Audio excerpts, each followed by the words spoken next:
ఉపకరణాలు అయితే మీ యాక్షన్ మీరు తీసుకోండి అని చెప్పింది. So as per court order ప్రకారం మేము చేస్తున్నాం. అది చేయలేదనుకోండి మేము కంటెంప్ట్ ఆఫ్ కోర్ట్ అవుతుంది కదా. సో దట్ అది కంపల్సరీ జరగాలి. అంటే ప్రతి జిల్లాలోనూ కూడా వైసీపీ కార్యాలయాలు ఉన్నాయి, దానిపైన ఇదే విధంగా ప్రతి జిల్లాలోనే ఉన్న వైసీపీ కార్యాలయాలు కనుక ప్రభుత్వ భూమిలో వితౌట్ పర్మిషన్ కనుక కడితే డెఫినెట్ గా ఇదే చేస్తారు.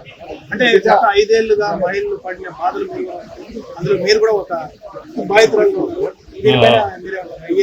5 సంవత్సరాలుగా మహిళకంటూ గౌరవం కోల్పోయి మహిళలంటూ రోడ్డు మీద రావడానికి కూడా భయపడి 5 సంవత్సరాల తర్వాత చాలా మంది మహిళా ఓటర్లు ఈ రోజు చంద్రబాబు నాయుడు గారిని, పవన్ కళ్యాణ్ గారిని, మోడీ గారిని గెలిపించేయండి.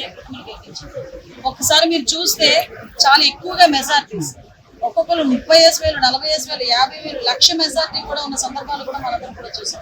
అంటే ప్రజలు ఎంత విసిగిపోయారో మనకు అర్థమవుతుంది.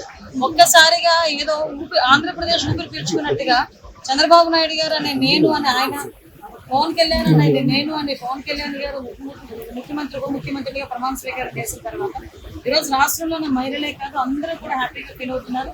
ఒక భరోసాగా, ఒక ధైర్యంగా ఉన్నారని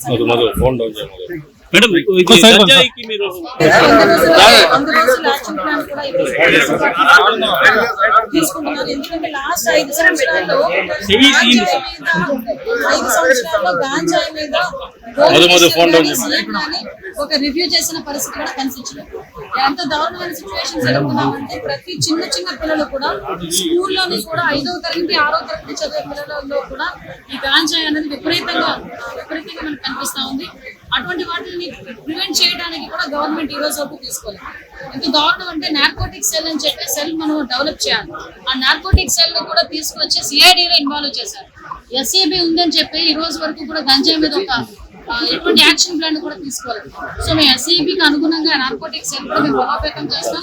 దానికి సంబంధించి డెఫినెట్ గా గంజాయి మూలాలని ఎక్కడైతే వస్తున్నాయో ఆ మూలాలని కూడా మూలాలతో పాటు బయటకు లాగడానికి మేము అందరూ కూడా కృషి చేస్తున్నాం. కాబట్టి దయచేసి మీరు అందరూ కూడా ప్రజలందరూ కూడా సహకరించాలి. పోలీస్ డిపార్ట్మెంట్ వాళ్ళు అదే పని.